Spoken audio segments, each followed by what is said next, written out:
What's going on, everyone? Welcome back to the weekly roundup. We're here. I think this is week 29 of the year 2022, and we're here to talk about our top 3 comics of the week. I'm joined by Carlos and Nick. How's it going, guys? What's going on, everybody? Excited, man. Another week.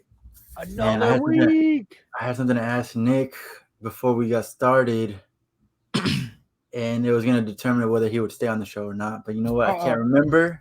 So you got lucky. You got lucky, Nick. Next time. Every week.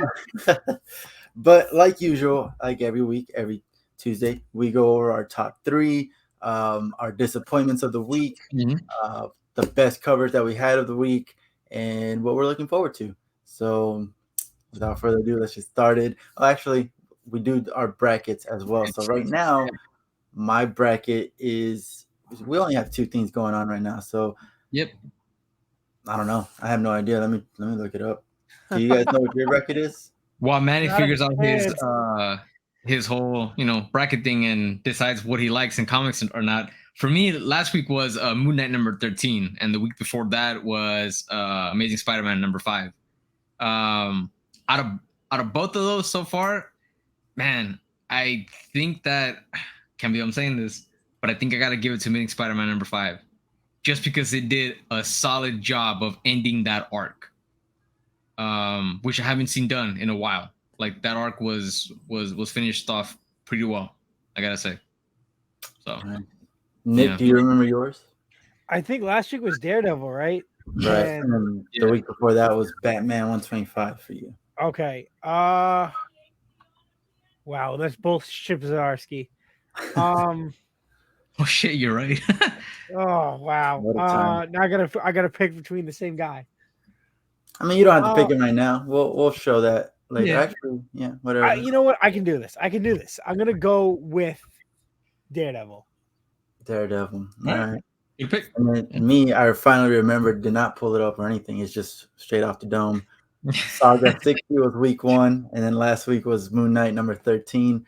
And I got to give it to Moon Knight because, once again, we say it all the time, the consistency of Moon Knight is what makes it just keep going forward and forward. I don't know. Moon Knight might end up being like top 5 of the year. I don't know. I know. Throw that out there. I know for a fact that Moon Knight's gonna end up being top 5 for me for the year, like hands down. There's just no way, dude. Whole top 5 is just gonna be Moon Knight issues. Except for number 1.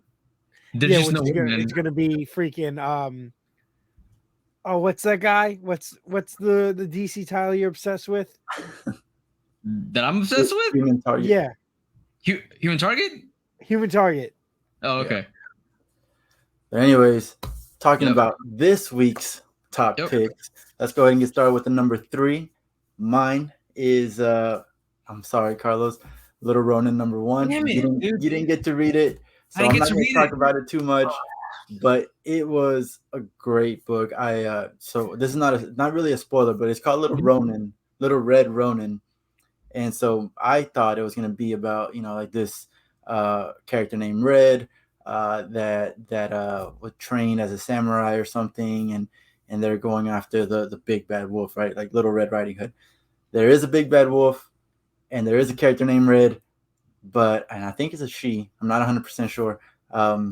It's a she. I'm pretty sure that it's just kind of like a retelling of Little Red Riding Hood, and she's just a random girl like in a city. And I'm thinking maybe further along the line of this book we'll probably see her get trained or whatever, but as of right now she's just a regular kid from town. Dad's yelling at her, and she just continuously is like, I saw the big bad wolf, I saw her, or I saw it, and no one believes her. And that's just the first story. And there's a little bit of a like fourth wall breaking, I think. That's cool. Which is really cool. Like I can't confirm it 100%. It's like 98% sure it is 98 a fourth wall break, but as of right now, I'm not sure. But I loved it. That was like the first issue, so we didn't get much information, but it was really good. I loved it. I'm honestly, man, this only has me more pumped to read it, and I wasn't able to get it because unfortunately my shop they got it just got delayed for them, and it should be coming next week though. So that's why I was kind of sad, because I think that might have it could have potentially changed my ranking for this week, but it's all right. But I'm glad you enjoyed it though, man. That's cool. I got nothing to say. I was gonna say, Nick, I know you didn't read it, but I feel like you truly love Good Boy. This is the same writer and artist, right? Too many new titles, dude. I got so many indie books lately. Just get rid of your trash titles and get the good ones. What indie titles are trash? Simple. No, but Carlos, what is your number 3 of this week? Yeah. For me, my number 3 pick, it's gonna be DarkSpaces Wildfire. And it's a book by Scott Snyder, and the artist's name is Hayden Sherman. The reason why I picked it is because it's a story that flows really well, and it sets up the cast, which is a pretty big cast, really well, man. Every character gets their little moment to shine, and we get just enough backstory on each character. But the premise of this book is basically that it's a group of women firefighters that are actually prisoners, and they're in this program where they basically get trained to become firefighters. And well, it's prison labor, man. I mean, like, prison labor is crazy. Prison labor is a thing. Like, you'd be surprised how many of the products that we actually use and consume are created using prison labor. But super true. But anyways, this is their opportunity to learn skills, get the chance to obviously leave the prison, and hopefully once they finish their sentence and they get released, they'll be able to use these skills to get a job, whatever. But point is that our main character, her name is Ma, and she is she's a correctional officer that is in charge of this group of women, and they've been a crew for like a long time. A lot of them have been on the crew for like 5, 4, 6, 7 years, right? But basically, there's this huge fire that is going on, and they're out there, fighting the fire, trying to put it out. And one of the crew members, the reason why she's in prison is because she worked for a financial company. She was a chief financial officer, and this company ended up like stealing billions of dollars from their customers, and the company ended up blaming her. So that's why she's in prison. But the area where they're fighting this huge fire, it's basically like a really rich neighborhood in the hills. And she recognizes that one of the houses that they're extremely close to is her boss's house. And her boss, she basically knows that he ended up like storing a shit ton of money, like millions, if not billions of dollars in a crypto device, as was a shit ton of art that no one knows that he has. And she proposes to the crew, hey, like, I'm just letting you know, I know how to get into the house. And when there's a huge fire, there's pretty much this like safety feature where you only need one access code in order to access all of the vaults and the drive where this crypto is. Because if there's a fire, you want to be able to get to all of that stuff super quick, right? And the correctional officer, we get hinted that she's been done wrong by the system in the past, and also a lot of the women that are part of this group, life basically has been cruel to them, right? And a lot of the reasons why they're in jail is because of the fact that they've been done wrong and the system has failed them. So our main character, she ends up realizing that even with the skills that they're learning, after they get out of prison, there really isn't going to be any hope for them. So she starts kind of getting in her head, hey, maybe we should do this. And I don't want to spoil more of it because it's just got a really cool ending. I don't know, man. I feel like you just told me the whole story. There's still a lot that happens, man. Because gotta set up some background. But the art is phenomenal, man. I don't think that I've ever read a book with art by Hayden Sherman before, but his colors are very vibrant, but at the same time muted, which is kind of weird to describe. But it fits the overall setting of the fire, the way that he uses reds, pinks, like oranges. You really do feel like you're in the setting, man. But yeah, it's a beautiful looking book. Dialogue is strong, and yeah, it just sets up a really good next issue. So, anyways, I know it took a whole twist I wasn't expecting. Yeah, I mean, yeah. Sorry, it was a little long-winded, but I just feel like you need some background, to really appreciate what this issue is about.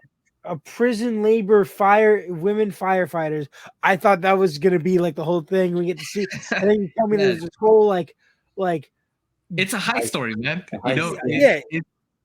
It's a high story. And even with everything that I mentioned, there's still so much more to the book, and a lot to learn about the characters. And yeah, that's why it's my number 3 pick. I just can't believe that they made Orange is the New Black into a comic. That's crazy. Right? No. Oh, it sounds pretty good. That does sound interesting. It's not what I expected from DarkSpaces, but yeah, Nick, cool book. What you got? Number 3, the best number 3 of the week. I don't know anyone here. I just said LittleRedRonin, so nah. Issue 2 of DoAPowerbomb. Of what? What is that? DoAPowerbomb. Issue 2. I didn't even know you were reading that. I am interested in reading this. I just haven't actually dived in. I haven't. Issue 1 was really good. Issue 2, first off, I really like the art style because I like that gritty, kind of like manga. Like obviously the faces aren't manga-ish, but like how manga leaves like that pencil style. Like there's still like it's like a sketch style sometimes. Also, like really energetic. I'm assuming like a lot. Yeah, there's a lot of extra detail. It looks gritty. It looks good. I like it. And the storyline here in this issue is basically like the daughter of this champion. She's a champion. Her mother was a champion wrestler, and she idolized her mother and loved her mother, and watched her mother die in ring. Oh shit! Yeah. It was an accident. This dude, Sun Cobra, accident. First off, it was like an intersex wrestling league in like Japan. So like guys are fighting women, and she like gets pinned and accidentally snaps her neck. Ooh. And dies in front of a whole live audience and her daughter. Damn. And her father refuses to. The father of the daughter refuses to let the main character, the daughter, be a wrestler. And she's like trying, and no one's giving her the opportunity. She's trying, and eventually this like weird demonic dude was like, "Hey, I'll offer you a chance in my wrestling league in this parallel universe where I'm trapped and I can't leave. So because I'm bored and trapped here, I'm gonna have people fight in a wrestling league because I love American wrestling because I got the gift of TV or whatever it was of professional wrestling." But it's a tag team league, and you need a tag team partner. So because no one wants to train her, no one wants to fight with her, whatever. She ends up going to the guy that accidentally killed her mother. Damn. Yo, you said that you weren't expecting the twist for DarkSpaces and Wildfire. I wasn't expecting any of the twists for this book, man. A demonic being. Yeah, dude. Like, I feel like this has a little bit. This was influenced by what is it in X-Men? Mojo World. Yeah. Right. Yeah. It's written by Daniel Warren Johnson. It's an Image book. Cool. I think we all had a. What is DarkSpaces? Who was the publisher there? It was IDW, man. IDW, and then this one is Source Point Press. But you know what? I don't want to lie and not give the right publisher the credit. No, IDW. Yeah. IDW. That's IDW. Crazy. The indies are coming up. Yeah, but coming up. but unfortunately, they can't make the top 2. At least not in my list. My number 2 is Nightwing 94.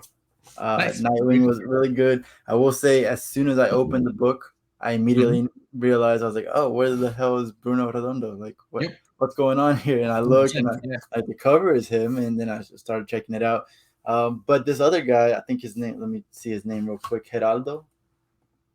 Geraldo Borges. It wasn't bad. There were a few pages that was like, a little hit and miss, but for the most part, it was good. Blockbuster, in this story, Blockbuster has to deal with 2 things. 1, Heartless is after his city, and 2, there's a rat in his organization, and he's gonna find out who it is. And then on the other side, we got Nightwing and Oracle trying to take down the corruption in Bloodhaven, and it's just a great little team up between them. So that all put together makes for a number 2 story of the week. I loved it. That was it. That's the main reason, especially the little team up between Nightwing and Barbara. Yeah. You know what, man? I like I mentioned last week, I was really I'm really happy, or last time that Nightwing was on my top list. I'm really happy that we're getting back to the storyline of Blockbuster and Heartless, and moving that forward. And this issue absolutely did that. And I'm really happy that his sister, Melinda, right? Is her name Melinda? Yes. Yeah. Melinda got a little bit more time to shine, man. She got too. She got, dude. Yeah. She got. I mean, we'll see if she makes it. I mean, look, man. Knowing Taylor, I think that her chances of surviving are 50-50. I think she's done. I think she's dead. She did what she needed to do, but honestly, she's making some dumb decisions. Like, how are you gonna oh yeah, Blockbuster's on the other side of this door. I'm gonna go ahead and save you. Like, what? How are you gonna save me? I'm tied to a chair, and then I'm gonna call you in an unsecured line. Like, no, there was just so many things that she did. She's knocking on heaven's door. Dynamic of Dick trying to save the city, Nightwing saving the city, and then his sister being the mayor. I think that power dynamic is the way he's gonna be able to save Bloodhaven. Of course. Yeah. So she's gonna die. She's dead. She's I'm calling it out. You heard it here first. She's done. She's done. Yeah, man. Great issue. I mean, Nightwing keeps on being one of the best comics. I think that Nightwing may also be top 5, man, if it continues going the way that it's going. I say top 10. I mean, dude, I'm just saying. Think about how many times it's been in your top 3, though. Speaking of, that's another Tom Taylor. I keep forgetting Nightwing is being written by Tom Taylor. That's the Tom Taylor counter right there. Yeah, I mean, he's awesome. He just keeps putting out. Yeah, think about how many times that book's been in your top 3, man. It's looking like top 5. I'm just saying. And also another thing about Nightwing 94, the cover is awesome. I think the whole yellow background, the purple Blockbuster being the city, that was good. I like it. Cardstock's amazing too. Yeah, that one was tough. I picked it up in the comic shop, and I was like, there's something about that new suit of Batgirl that I just don't. I think it's the cowl with the white eyes that I don't like. I just don't like it. And Nightwing's the one series where it's hard for me to pick between the A cover or the cardstock. This guy's thirsty for the Nightwing cardstock covers. It's hard because it's the one series where the A covers are just as good, if not better sometimes. You know what, man? In my opinion, the A covers, like Redondo's A covers, have been better than the cardstock covers just about every single time. About every single time, 100%. Yep. All right, Carlos, what's your number 2? For me, man, number 2, making it on the list again, man. World's Finest. Number 2? Wow. Yeah. Okay. Yeah. But World's Finest, man. I can't say anything about this book that I haven't already said. It's just a fun book, man. It's comics done right. Batman and Superman teaming up is always fun, and it's done in a Saturday morning cartoon, but without it being corny, or too corny. Yeah. And it's just great, man. I love seeing Batman actually showing, that he really does care for his fucking. I'll say it, man. I think that Bruce, I think that Clark is his best friend. I mean, hands down. And and being devastated. Not only that he thought that he lost a friend, but that the world lost the best hero. Right. And yeah, man, like seeing them take on Neza. I never know if I'm pronouncing the name right, but anyway, Neza, the demon. It was cool, man, and seeing Supergirl just get in there, man. Like everybody really teaming up in order to take him down. And I also love seeing that everybody was willing to make that sacrifice. That, and I really appreciated the Doom Patrol. Kind of, it was a little on the nose, but what I think a lot of people think, saying, hey, like, we don't matter. You know what I mean? Like, you guys matter. Like, let us sacrifice ourselves to seal away, Neza. But I just think that it was great seeing everybody, be heroic. And I think that's what I love about this comic, is that it feels super heroic. It's just good guys versus bad guys. Yeah, and the ending that it sets up, going into Batman versus Robin, that whole event. I didn't see that coming. I think it's really interesting how this is, because these events take place in the past. But I think that it's really interesting how it's like connecting, and how it's gonna lead into the next event, and how we're pretty much gonna be in the present, I'm assuming. It's Damian's present costume. Yeah. But overall, man, I thought that it was a cool story, cool ending. For now, maybe to this story arc. So yeah, that's why it was my number 2 book. And like always, Dan Mora absolutely killed it in this book, man. So damn good. But yeah. Okay, so yep, that's my number 1. Oh, all right. That's my number 1 as well. I assumed. So yeah, I think my favorite part was the way Dan Mora drew Negative Man.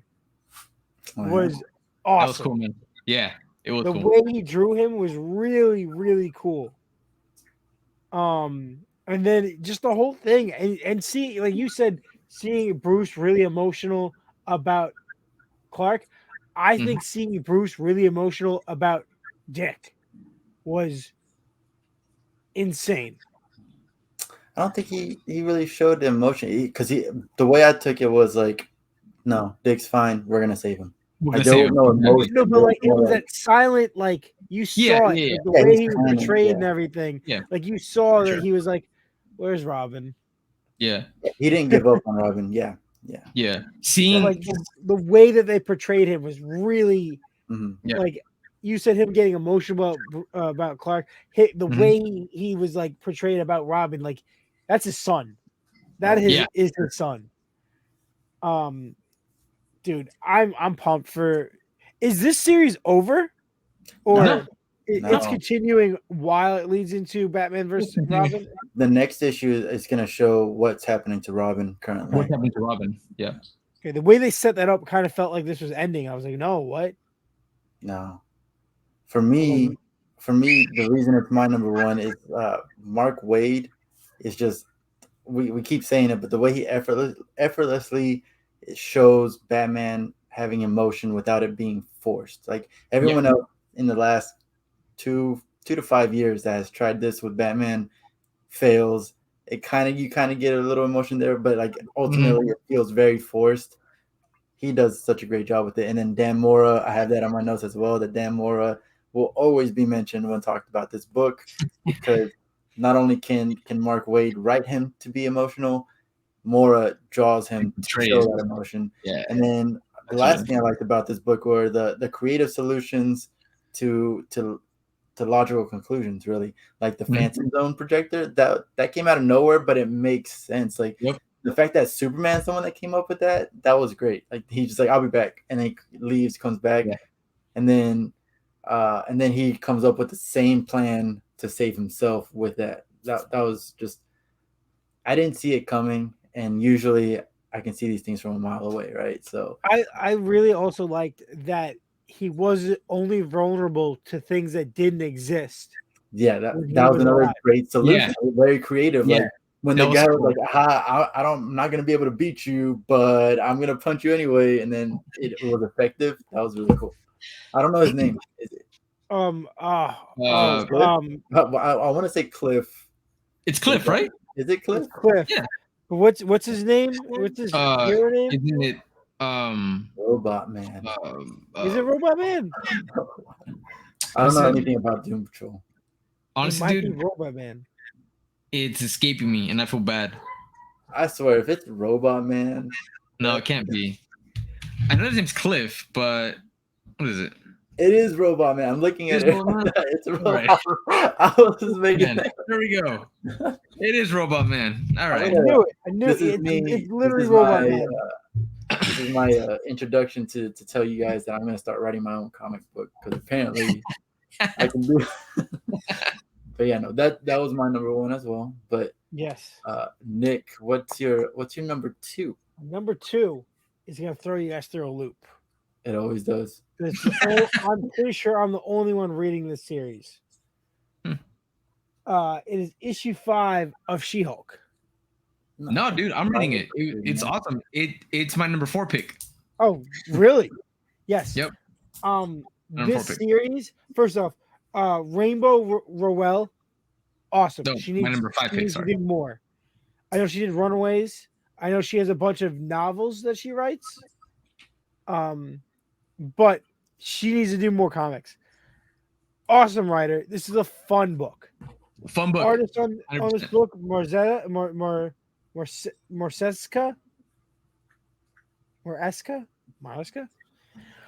Awesome.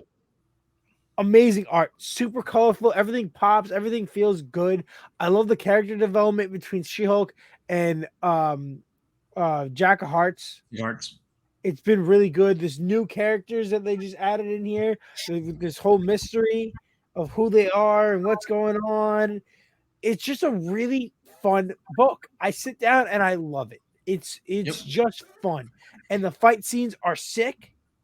You get to see She-Hulk really get clobbered and tearing up the street, but also you get some elements of her like doing law stuff, and it's a really good She-Hulk book. You get a little bit of everything, and then the whole tie-in with Jack of Hearts. I'm really curious how he came back.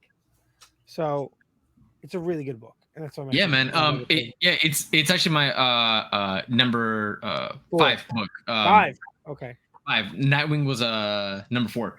But dude, like whenever there's a She-Hulk issue, it's made my top 3 I think only once. But it consistently but the week that it comes out, most of the time it's in my top 5, man. And I do feel another issue, will make the top 3 possibly. Yeah, but it sucks because it usually comes out in a week, which is very busy and full of stuff that just beats it out. Yeah. And this issue, I just thought it deserved to be there.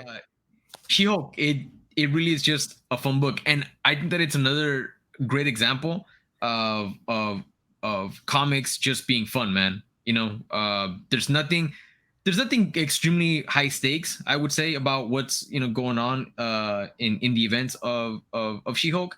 But I like that. It's not Avengers level world, ending. At least I really don't think so. Not yet, at least. But yeah, not yet at least. But it is just great writing, great development for She-Hulk. I love seeing that we do get a good balance of Jennifer in her human persona as well as the She-Hulk persona. I miss that because she was like stuck in crazy She-Hulk form for a while, and that's cool. It's fun, But I like having that nice balance, man. Art is phenomenal, dude. Like art, phenomenal. It's just really clean and colorful. It's just phenomenal, man. And I hope that this artist, I really don't think that I've read other comics with their art, and maybe I haven't. I just forgot or didn't notice it. But I really do hope that they get a lot of more work on runs, and not just an issue here or there, because it's so good, man. But yeah, good pick, man. Good pick. So is She-Hulk an ongoing, or is it? Yeah, I believe so. It's an ongoing. Yeah. I thought it was only gonna be like 5 issues. No, it's an ongoing. Interesting. Well, good thing I didn't get on it, because I don't know if I want that as an ongoing on my full list. No, it's honestly one of my favorite ongoings. Yeah. So, it's great, man. It really is. Nothing against it. It's just I do have a lot of other books and stuff, but yeah, that's I do like those covers. Yeah. Yeah, covers are great, man. A covers are amazing. They're amazing, man. There hasn't been really a variant cover that I wanted to pick over Jen Bartel. Jen Bartel.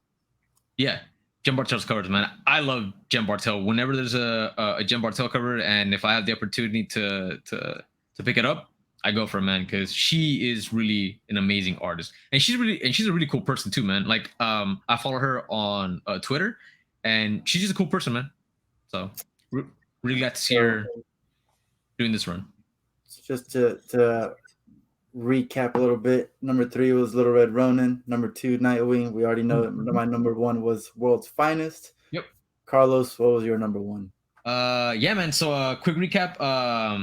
For me, it was DarkSpaces Wildfire, number 3, World's Finest, number 2, and at number 1, man, another indie book, another number 1, and it has to be RoguesGallery, number 1, man.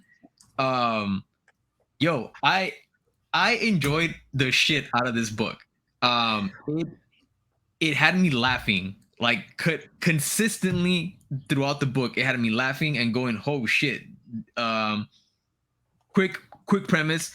Basically, there's an actress that she plays a superhero on a show, and the show's been going on for 10 years, right?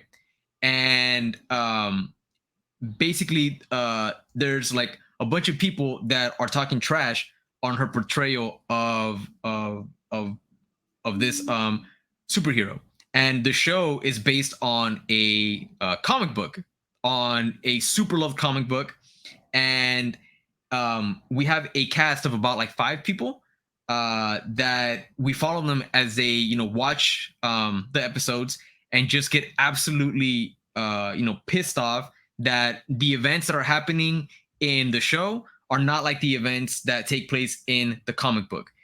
It's pretty much what we see happen, and what we've seen happening with comic books being developed into movies, into shows, that, hey, if something isn't done the way that you wanted, or if an actor, doesn't portray your character the way that you feel it should be towards a comic book, the fandom gets mad, and it can become extremely toxic. And what I found hilarious is that a lot of the language that's used in the comic book is exactly the type of language that you see on social media. And if there's any people that, get mad while reading this book, or they say that this is bullshit or whatever, you're probably one of those people. Like, I'm just saying, if you read the book, you will absolutely know what I'm talking about. But the actress in the show, she ends up buying a number 1 issue of the comic book that this show is based on. It's like the holy grail, man. Think of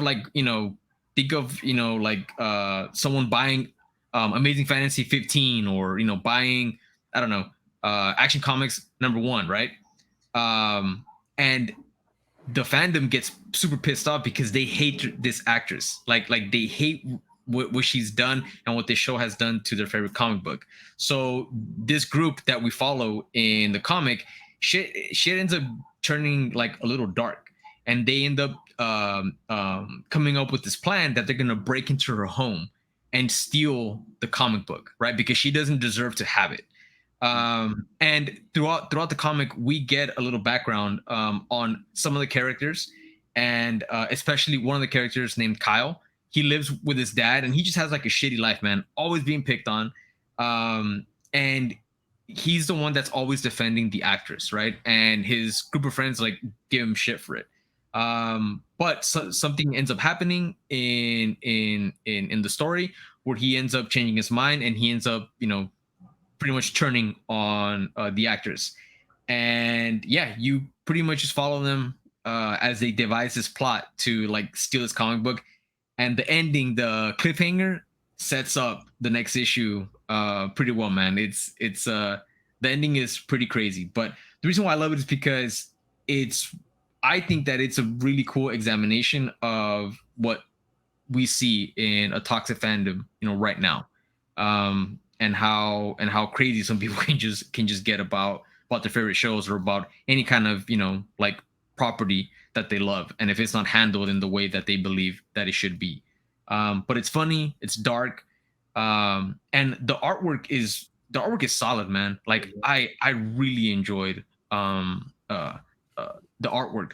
There's real quick, there's a scene where you're pretty much seeing like a scene play out in the show, and the action, it looks like it's a superhero comic book, and then you transition to like the real world events that are happening, and it's just a great seamless transition. But yeah, story, dialogue, art, colors, everything is great. The last thing that I'll say is that the writer's name is Hannah Rose May, and she's an actress. She's come out in a good amount of things. And what inspired her to write this story is that I guess she was like at an event or something, and she ended up being tagged with like one of the Apple AirTags. And yeah, it was kind of like a stalker kind of thing, creepy thing that happened to her, and that's what ended up kind of inspiring her to write this story, and how crazy fandom can sometimes get. So it's pretty interesting, man. Yeah, the artist's name is Justin Mason, and again, I don't think that I've ever read anything that he's drawn before, but shout out to him, man. Like, it's fucking awesome art. But yeah, I loved it. I can't wait for issue number 2. That's why it's my number 1 pick. Surprise hit, and thoroughly enjoyed it from beginning to end. All right, Manny, what's your opinion? I agree with everything you just said. No, the transition that you were talking about from like the TV show to the real life, the only thing, my only like grievance with that is like, I really wish they would have shown like the whole, it looks like a comic book stuff, and then like the next page it shows like the hooks that they're connected to. It shows like a green screen behind them. That would have been great, that would have been funny. But, yeah, absolutely. They didn't do it, but they did, talk about like how it is a TV show and all those things. But yeah, no, I was reading so many comments on this, like after I read it about this book, and like one person was like, this doesn't read like a revenge fantasy at all and stuff like that. I was like, all these people are like really hurt by this book, and like you said, just they are mad because it's them, that you are the person that we're talking about right here. Like this is you right here. Like we all 3 of us, we talk shit, we say some bad things about books and stuff, but like I would never be like, oh, the actor for this needs to die, or the actor for this doesn't deserve, like Nick Cage doesn't deserve to have that comic book when he bought it, the Action Comics. Like Nick Cage has the money, he can buy whatever he wants, like he would have been Superman if things happened a different way. But like it's just it does show the extremeness of fandom, and I did not expect that at all. I thought it was just going to be like, hey, they're going to break into this celebrity's house to kidnap her or something, to a hostage situation. But no, that was a good surprise. I appreciated it. I thought it was really good. And I did get the variant cover by Flops Comics. If you haven't checked that out on Instagram, just go to his Instagram, Flops Comics, and it's one of his top posts. And I definitely had to. After reading it, I didn't want to get it before, but after reading it, I was like, I definitely need to get it now, just because. So. I gotta check it out, dude, because I'll be honest with you, I don't know which variant that is. I think that I just it's not on League of Comic Geeks or anything. Check it out. So I'll probably put it up after reading it, because I got the regular variant covers, but after reading it, I enjoyed it so much that the one variant that I did order was the Third Eye Comics. The Things from Another World variant. it's bomb, dude. It's got that Pulp Fiction movie poster kind of like feel to it. But it's dope, man. Is that the one where she's holding the nunchucks or whatever? Yeah. Yeah. That is the guy. Flops Comics is the artist. Is the artist for that. Oh, sorry. I thought Flops Comics was a shop or No, my bad. That's how it sounds. But no, the Flops Comics is the Instagram account for the actual person. For the artist. Oh, okay. Gotcha. So, dude, same then. We got the same one. Yeah. Same. I ended up ordering that variant because it's just so damn good, man. Yes, and it is on Mega Comic Geeks. I just said it wasn't, but it is there now. Oh, okay, cool. Yeah, I had to get it.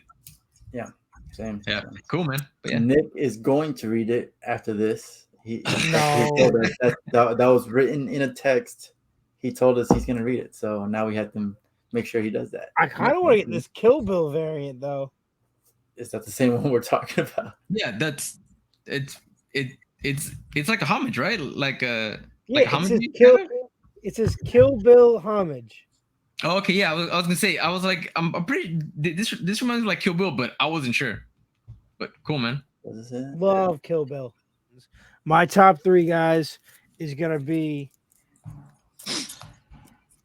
DoAPowerbomb issue 2. I gotta read that.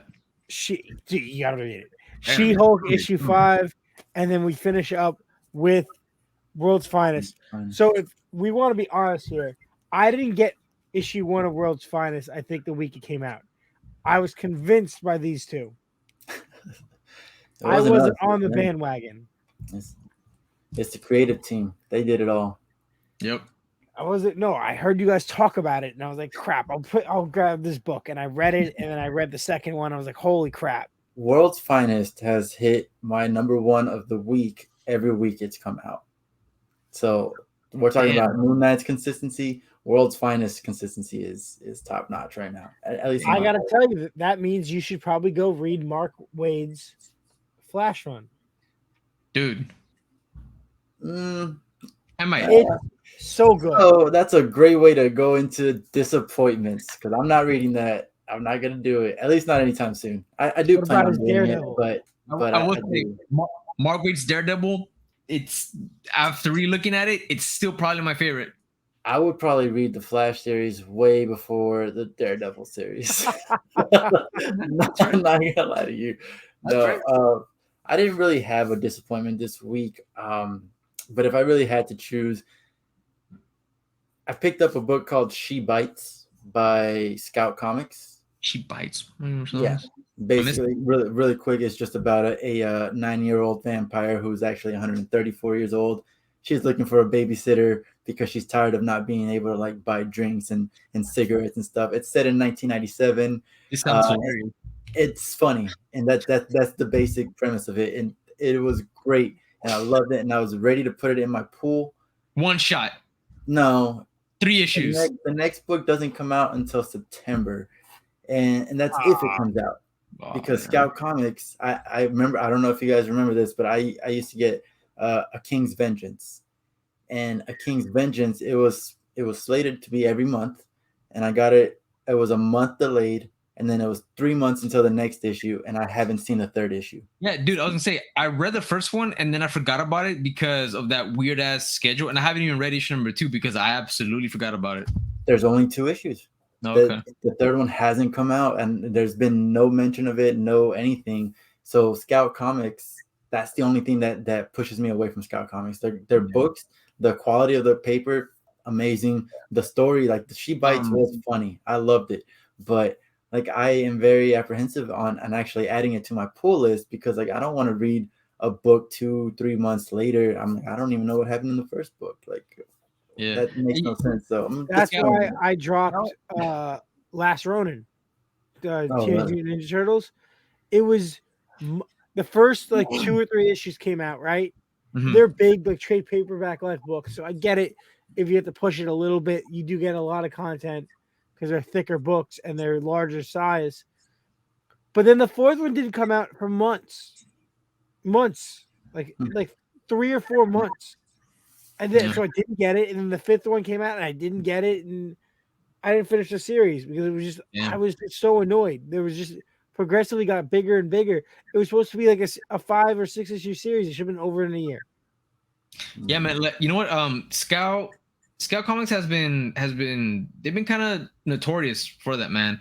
I haven't picked up a Scout Comics title in a while, but what's funny is that like the books that I sent in our group chat, I got a pretty good amount of Scout Comics titles, man, that I'm interested in that are coming out next in the next like 2-3 months.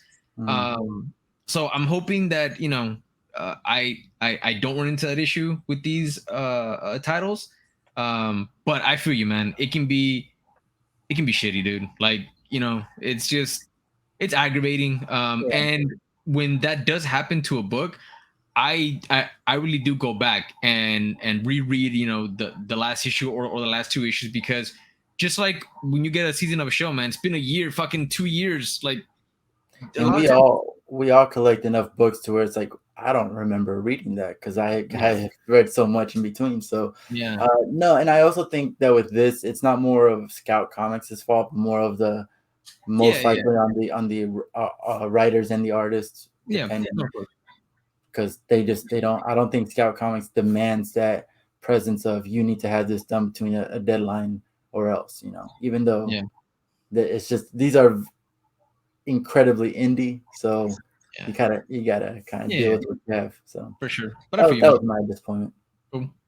I really don't have big disappointments. More just like funny little disappointments for me, I guess. I was about to start roasting. What?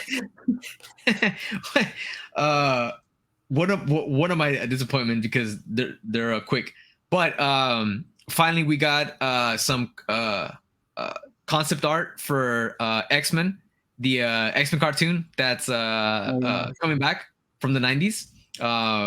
So I'm super excited about that, because that's what I grew up on, man. That point, man. Huh? Yeah, I'm gonna get there. And I saw the costume that Magneto's gonna be wearing, man, and he's gonna be wearing the pink magenta tank top with the gloves. The pink one from you don't know which costume I'm talking about.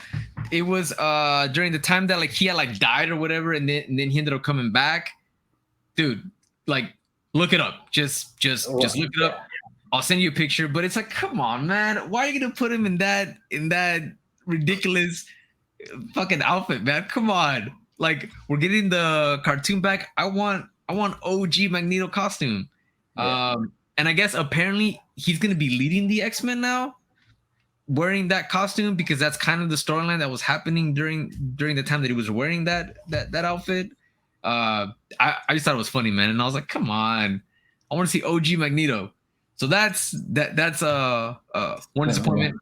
And the other disappointment that I have is that SpiderManFreshmanYear, the animated show that they're working on, it's not going to come out until 2024. I was hoping it was going to come out next year, so that really made me sad. I'm like, I saw that, yeah, I'm disappointed about that. And then also, I don't like the fact that Norman is going to play like his mentor.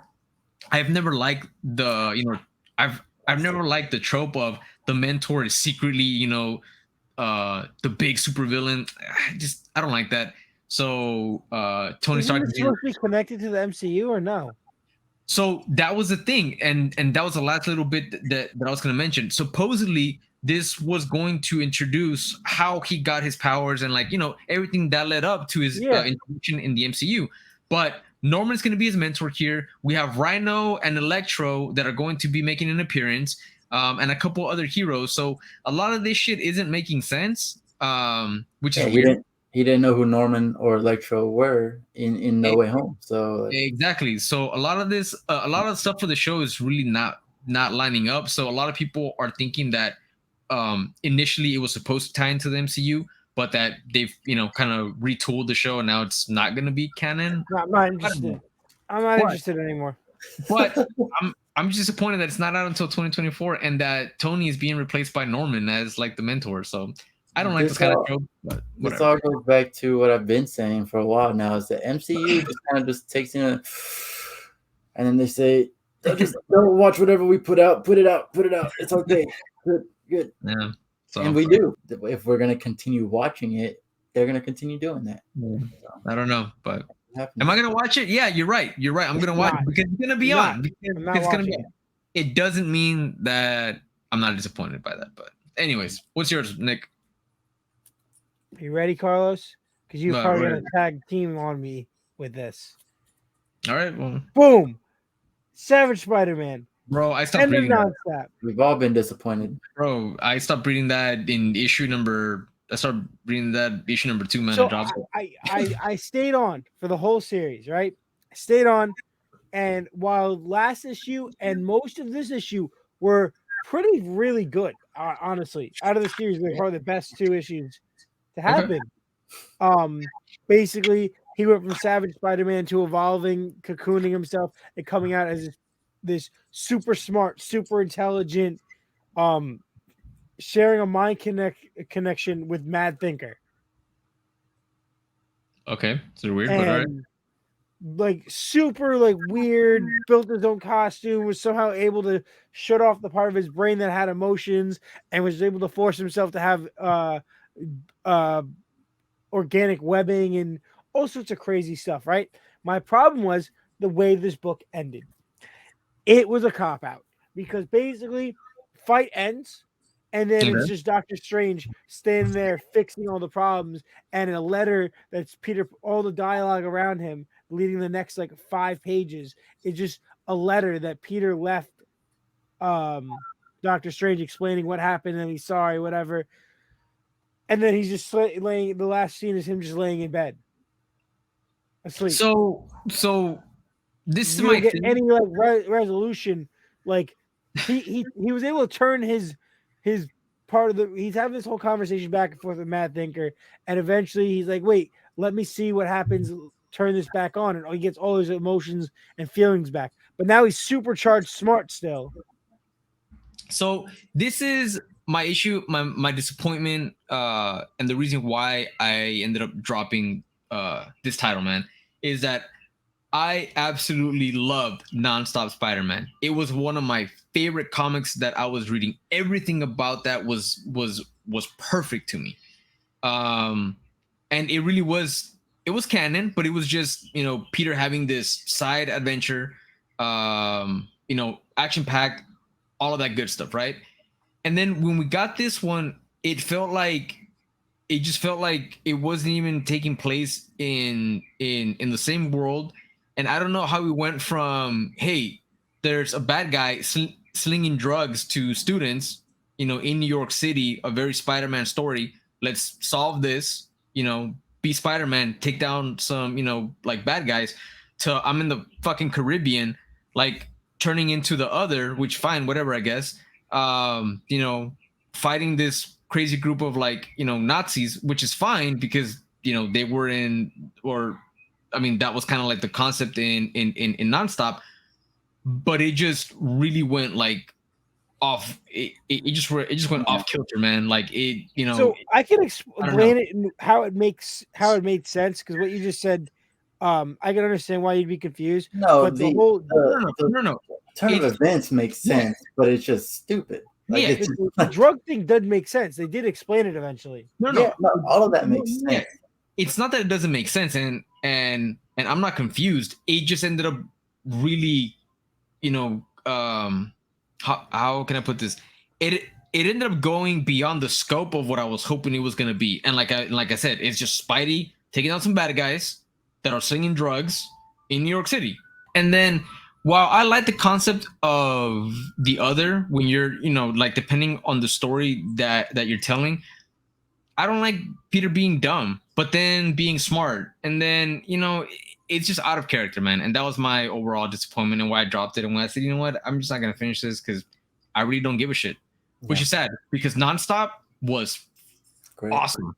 I would highly suggest you give it another read. I know I said it's my disappointment and I don't like how it ended because I feel like it's a cop-out, especially because this was, up until that point, was the best issue of this half of the series. Mm-hmm. Art was really good too.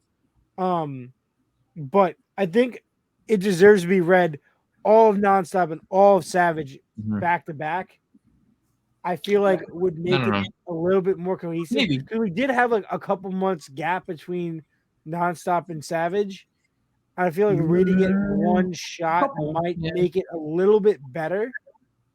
Maybe, but the thing is, this whole thing with Savage Spider-Man makes me not even want to try the other like upcoming, what is it? The killer one. Yeah, the Deadly Spider-Man. Deadly Neighborhood Spider-Man, because the cover looks dope, and I believe it's Juan Ferreira that's doing the art. I think the art looks fucking cool, but it's one of those, man, where again it's like, I don't know, I just feel like it's just not gonna matter and it's not gonna be fun. But I mean, who knows? You know, I mean, we'll see. But yeah, disappointed in your denial, Nick. You're over here saying it's a disappointment, and then you're like, no, but you should read it. Like, no, sir, no, thank you. All right, so I would say the last 2 issues were really good because I liked how he like evolved. He was basically killed by Baron Zemo, but like came back as like this like super hyper intelligent because like he got plugged into the. Oh, brother, this guy stinks. So wait, I was never defending it. I don't think. It never like made my top 3. You told me that I was nuts when I said I'm dropping it on issue number 2. You said it was like, you said there was nothing different from Nonstop to this. You gotta follow through. Trust me, I've learned my lesson on not following through. Bad cat. Manny's learning, man. Manny's learning. Yeah, you gotta. I'm trying to pull you out of the pool with me, man. Don't go into there. It's too deep. Covers were good. Art was good. Yeah, covers were fine, I guess. All right, man. All right, man. Do you, man? Do you? Let's move back up. It's cover time. Let's move on. All right. So, best covers of the week. We each picked out what we thought was best. I personally don't have the book yet because it's an exclusive, so it's not here, but it's coming on its way. And this is Little Red Ronin #1, the Zoo something. Zoo Orzo. Thank you. Yeah.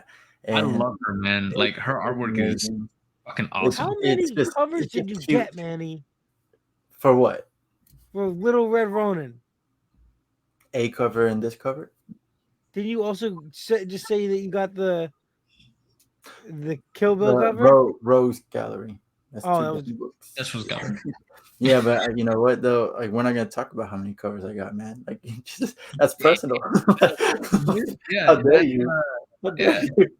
No, but no, this Little Red Ronin one is just cute. I like the background. It's like snowy, and is she a raccoon? I think she's a raccoon, maybe, or something like that. I don't know. But this is perfect. So that's my best cover of the week. That's cool, man. It's dope. I love that cover. I also got it. And so I got that one, and my cover for the week is actually also Little Red Ronin. But the one that I had to go with is the one per store Teenage Mutant Ninja Turtles homage variant. Dude, it's just done perfectly. And you know what? I don't like homage covers. Like you guys know that. It's an Eastman. It's an Eastman like homage. Homage, yeah. Like TMNT #1. But yeah, dude, the rooftop and everything. Yeah, exactly. The cover is phenomenal. The colors, just everything about it, man. It's just a perfect cover. That one, the Azul Orso cover came really close to like beating it out, like super close. But yeah, difference between me and you, me, you. I don't know, man. But I got both because I couldn't pass up on that Azul Orso cover, man. Like, and I'm really excited, like I mentioned, to read Little Red Ronin next week. So yeah, cool. What about you, Nick? All right, it is the variant cover for Alien Annual #1. As you guys should know by now, I love Alien. Predator's coming out. I feel like you've had a couple top picks, right, for your cover for Alien. Yeah, I love the variant covers. They're always it's such a simple concept that you can't really mess up, and it's just so good. Like, and there's so many different styles you can do it in. That's cool. Like I think my favorite might be issue 1 of this previous series, which was the I got like 6 of those covers. Who was the artist of this one? It was, what did I say? Selvey. Oh yeah, that's right. That's right. Declan Selvey. Yeah. He's a great artist, man. But my favorite alien cover has been the Scotty Young cover. That is a good one. That is where he has the face hugger. Yeah. Dope. No. Yeah, but those covers usually make my top pick. Cool. All right. Well, that brings us to the end of our show, where we're going to go over what we're looking forward to next week. Mm-hmm. For me, very simple, Massiveverse. That's what's coming next week. Hey, we got Rogue Sun, Radiant Black, Radiant Red. That's the main thing I'm looking forward to. So I'll leave it at that. Very quick. I hate that they're all the same week. I love it. It's gonna suck for the rankings because you want one of them up there with the rest of them, but I love it. I'm excited for Massiveverse. I want more. 100%, man. 100%. Yeah, dude. I'm very much excited for all of those every week. But I gotta say, for some reason, I'm really excited for Ant-Man #1. I don't know why. Possibly because the cover, like I'm really digging the covers, and while I may honestly not be enjoying Venom, to be honest, Al Ewing has always been one of my favorite writers. Some of my favorite comic book runs have been done by him. So and he's gonna be writing this. So I'm excited, man. I've seen some of the preview art and it looks fun. It looks like something that would fit an Ant-Man title, So I think that this is gonna be a good one, and I'm really excited to see how the first issue is gonna turn out. And if I enjoy the first one, I'm definitely gonna be putting it on my pull list, man. Also, dude, again, I'm still excited for Amazing Spider-Man. #6 is out next week. It's issue number 900. Yeah. 900. Yep. So I hope that we get a lot of cool stories in this, and we get some pretty big reveals. I'm enjoying the storyline so far, so we'll see what happens, man. But yeah, Hey, Carlos, how much is that issue? Man, it's $9.99, man. Like, damn, dude. they've all been $9.99, bro. Because I'm getting the Peach Momoko variant that's got silk on the cover, fucking $9.99. And then I got the 1 in 25 Tedesco variant that I have to have that cover. Like, swear, dude. Don't worry, you get 15% off. It's fine. That's right. I'll be fine. All right. So for me, I would say Radiant Black and Rogue Sun. I'm not as excited for Radiant Red. I mean, I threw that in there just because it's part of the Massiveverse, but yeah, I really wish that they would spread them out throughout the month, so like I had some Massiveverse every week. But I'm really excited for I Hate This Place. It's a big indie week for me. You mentioned that you're reading that one. Yeah. Good Boy, Hell Cop, House of Slaughter, I Hate This Place, Chip Zdarsky's Public Domain, which I really thought that I was picking it up just to check it out, and I didn't think as I was reading this issue that I was going to get the next issue, but the way the first issue ended, I was like, oh, automatic, I got to see what happens. I still haven't read it. I got to pick it up. It's on my list to try out. It's definitely, at first you can be like, this is a little lame, and then as it progresses, you're like, okay, this is good. Okay. No, I think that's gonna be. I haven't read it either, but from what I've heard of it, I think you'll love it. That's right up your alley. Okay. And then one book that I forgot to mention that I just ended up overlooking on my list. I'm really excited for Strange #4. I've been loving Strange, man. Like I'm liking the cover for it right now. That for #4. The A cover looks really good. Yeah. I love Clea, man. Always have. So seeing her continue, like being being the Sorcerer Supreme, man, it's dope. So yeah, excited for that. Speaking of, I really didn't like how has everybody read Strange Academy 18, right? Yeah. I didn't like how the kids showed up at the house and Cleo's not here. That's good. Like, no, that's not cool. That was pushing it. That was another disappointment. A little bit, but yeah. But all right, that's looking like a good week. So that was our picks of the week. Thank you so much for watching. Of course, make sure you subscribe if you haven't subscribed. Share this with your friends. Make sure you check out Carlos Omni-City Comics on Instagram. Thank you, buddy. Delfino Casket on Instagram. Are you on? No, you're not on TikTok. You are on YouTube though. So YouTube and Twitch. And Twitch, exactly. Nice. And Manny Reads Comics, Instagram, YouTube, TikTok, and that's pretty much it. Thanks for watching, guys. No longer Twitch. Thanks, everybody. Yeah, no longer Twitch.